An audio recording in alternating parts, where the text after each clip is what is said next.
Waziri wa masuala ya usalama nchini Onesmus Kipchumba Murkomen amewataka wananchi ambao watashiriki kwenye chaguzi dogo ambazo zimeratibiwa siku ya Alhamisi kujitokeza kwa wingi, kwani usalama umeimarishwa. Alisema wakati ambapo alizuru katika eneo bunge la Kasipu, ambapo pia aliweza kutetea hatua ya kuondolewa kwa maafisa ambao walikuwa wanawalinda viongozi kadhaa upande wa upinzani, akiwemo gavana wa Trans Nzoia George Natembeya na seneta Khalwale. First, let me say that in terms of, and it's very good that you asked me that question. There have been cases where police officers attached to VIPs have misused their firearm, sometimes almost to their own detriment. You know, sometimes they can easily find themselves in the way of harm because of how they have used their firearm. So let me say this, that any security measure taken by the National Police Service is, as I say, to avoid a crisis. If a police officer attached to VIP is working with goons, what is the best thing to do is to, first of all, get them away from this crowd of goons so that we can be able to deal with the goons decisively. And I want to warn all police officers, including those attached to VIPs, that the fact that you have been attached to a certain VIP does not make you part and parcel of his campaign, part and parcel of his ideologies, part and parcel of his criminal plans. You need to know that at any one time you remain an officer of the National Police Service. So if there are any people who have been withdrawn, it must be in relation to the planned violence and the recent violent confrontations, and the fact that some of these police officers have been found in the middle of goons, facilitating goons, transporting, hiring. And it's not enough that they have been withdrawn. A disciplinary action will be taken against them, and if the charges are proven, they will lose their jobs. They will be relieved of their responsibilities within the National Police Service. So it's not enough even to complain that they have been withdrawn. It may also be that those police officers may never go back to their jobs if it is found that they were facilitating violence in any part of our country. So those are security measures. Those are efforts that we are trying to take to avert violence tonight and tomorrow, because we know we have the National Police Service and the security team have the intelligence, and they know who is doing what where, and that's why such measures must be taken. As to whether police officers will be involved in interfering in elections, we want to ask every Kenyan, if you see a single police officer interfering with any voter, please report to their commanders or report to us, or share the information publicly through the media, because we do not encourage any police officers to engage themselves on electoral malpractices. The job of the police officer is just to maintain law and order and facilitate Kenyans to exercise their constitutional rights. Are you saying that this I thought she was. Are you still asking? You answered. Okay, then finally, Ben. Yeah, I'm asking, are you saying that this is the exact reason for Natembeya's security detail? Like, do you have specific details? I am aware that not just Natembeya, but I'm aware that a number of VIPs on both sides of the political divide, their security have been withdrawn by the National Police Service, because the National Police Service have a report that their officers or the officers attached to them are involved in criminal activities. Some who may be seen to be leaning to one side of political divide have chosen to keep quiet and not to share publicly what the police have done. And I've seen some have decided to go public. It is not only one person whose security has been withdrawn. It is a number of people, and in both political sides, because we want to make sure that nobody is shot by a police officer in the name of he was protecting these goons or was protecting his boss. In any case, there is no boss tomorrow in Kasipul. The people are the bosses, and they are going to elect their boss. So everybody who is here, who was campaigning for a party or whatever, now your job is done. If you are an election observer, you have a right to become election observer. If you have an agent, a registered agent, you do your work as an agent. Everybody else who is around loitering and trying to interfere with the elections will be treated as a suspect, like all other suspects. They are accusing the government of intimidation. Our job as government is to ensure that goons do not intimidate the voters. And if we can succeed to intimidate the goons, we are very happy. And when goons complain that the government is intimidating them, it is my joy. My problem is when citizens are intimidated. We want to make sure that the goons are intimidated enough, not just intimidated, but they are arrested and charged, so that the people of Kenya can have confidence in our electoral process. We wish you well, we wish everybody well, success to all the candidates, and success to IEBC. I know there is a new IEBC team. We wish them the very best as they also work very hard to prove themselves in these elections. We don't want to let anybody down. Everybody must do their part. Those of us who are in the security sector must do our part. The voters must turn out, come out and vote. Exercise your right. We want to see huge turnouts around the country. That is the joy of democracy. Tomorrow we are having by-elections across the country. One of such constituency is Kasipul, where we are. We came here to assess the security preparedness. We have had a good meeting with our regional and county security team. Our desire is to make sure that as much as possible we protect the citizens of this country as per the requirements of the Constitution, so that they can exercise their constitutional rights to vote in a peaceful environment, to vote for the leaders they like to vote with, to make the expression in the ballot without any fear or intimidation. Kenyans will know that we lost the member of parliament of this constituency in a tragic event that is still being handled in the courts by a legal process.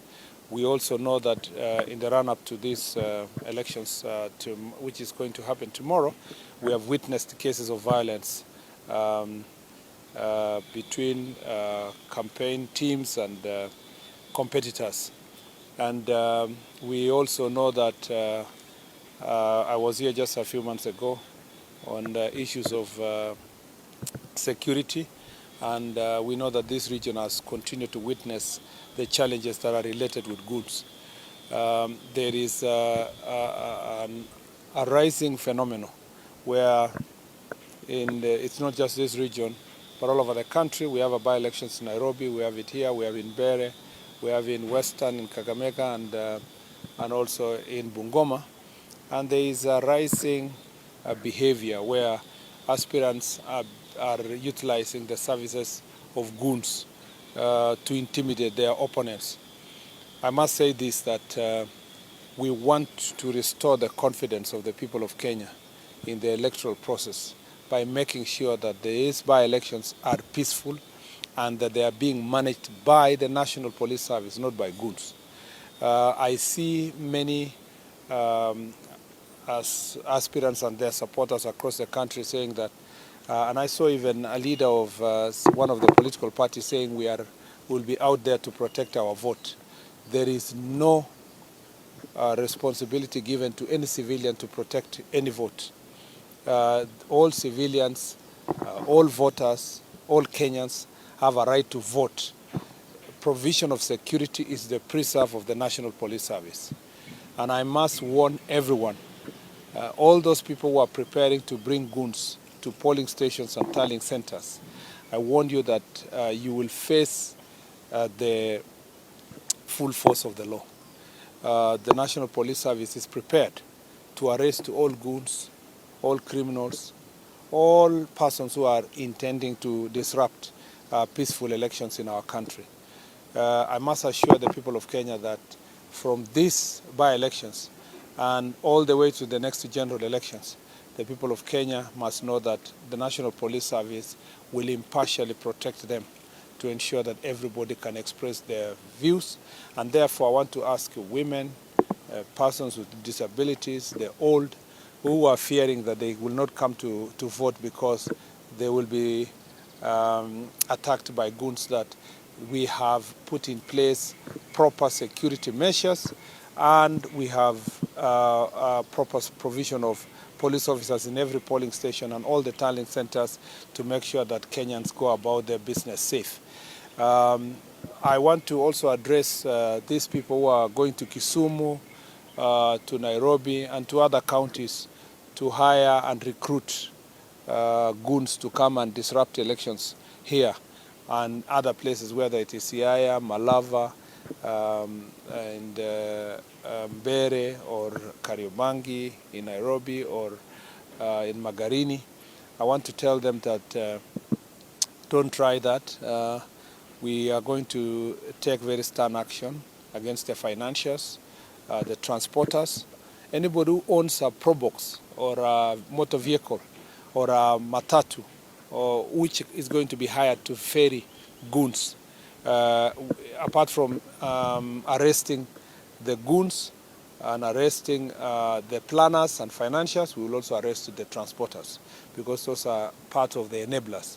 So I warn all car owners, transportation companies, and persons who are facilitating the ferrying of goons that they need to stop forthwith, because we will take very stern action. In the last Maandamano, we had some people ferrying goons who burned police stations and burned people's houses, and we charged them for terror. And you need to consult them to see the consequences they faced. I still maintain my stand that anybody who is intending to commit violence with an intent of with the intention of intimidating voters not to come and vote and spreading fear, that person is not just a criminal, but is a potential terrorist. And therefore, we will take the highest legal action to make sure that we protect the voters and protect the vote. And we mean it. We mean it. And I want to ask all the voters of Kenya, all the voters in this constituency, voters in different places where we have by-elections in wards and constituencies and counties, that please exercise your right peacefully. Once you vote, go home. There is no business that you are protecting any vote. We will not allow loitering around polling stations in the name of protecting votes or canvassing. Once you finish with your vote, go home, wait for the results. In any case, there is no value in going to loiter around a tallying center, because elections end in a polling station and the results are already known and they are protected. You don't have to carry them physically to the tallying center. It can be tallied anywhere and it can be announced anywhere. It doesn't have to be that you're going to interfere with the tallying center for you to get anything. You get nothing. With the technology applied in elections now, you know that the polling station is the final station. So you can't tell us that you're waiting at a tallying center to protect our vote. There's nothing to protect. The vote ends at the polling station and it is counted and announced in the polling station. I want to request everybody to keep peace and to go home, wait for your candidate. If he succeeds, you celebrate. If he doesn't, you plan for the next elections. That's all I'd like to say. Yeah. One question. There have been accusations. Who told you I'll take questions? There have been concerns of allegations, let me say that, from the opposition that security agencies have taken a partisan position. A case in point is what happened in Narok.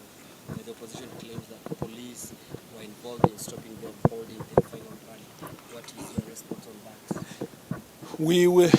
It is expected, of course, that some people make just allegations, and those are unsubstantiated allegations. First, the situation of Narok was very clear. When we realized that there was going to be a clash between two groups, when the National Police Service realized as such, the security team advised that both camps should stop the violent rallies because it was turning violent. So one partner wanted to continue anyway, yet the other agreed to follow the advice of the County Security Committee.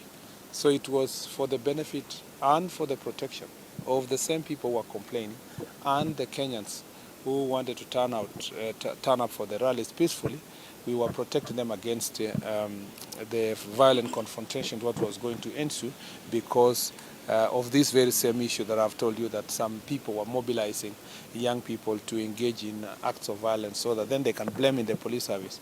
At least we are happy that someone is blaming us at the comfort of his house peacefully, no injuries, no death. It would have been a different story if we had allowed the situation to proceed and people die. People would have asked, where was the intelligence, where were the security, why did security take preventive action? So we are happy to take every preventive action. That's why we're here today, because we want to take preventive actions instead of waiting until something happens for you to come and give explanations as to who caused it and who was organizing and so forth. Every information the National Police Service gets, every intelligence information received will be acted upon so that we can avert any crisis. So in security sector, people don't realize the work the security team is doing until something goes wrong. But when everything is peaceful, people think that it's just peaceful for the sake of it. They say that ukiona vyaelea vimeundwa. So there are people behind the security team that are making things work. And if they tell you, please avoid this route, avoid that route, because it's for the benefit of the people.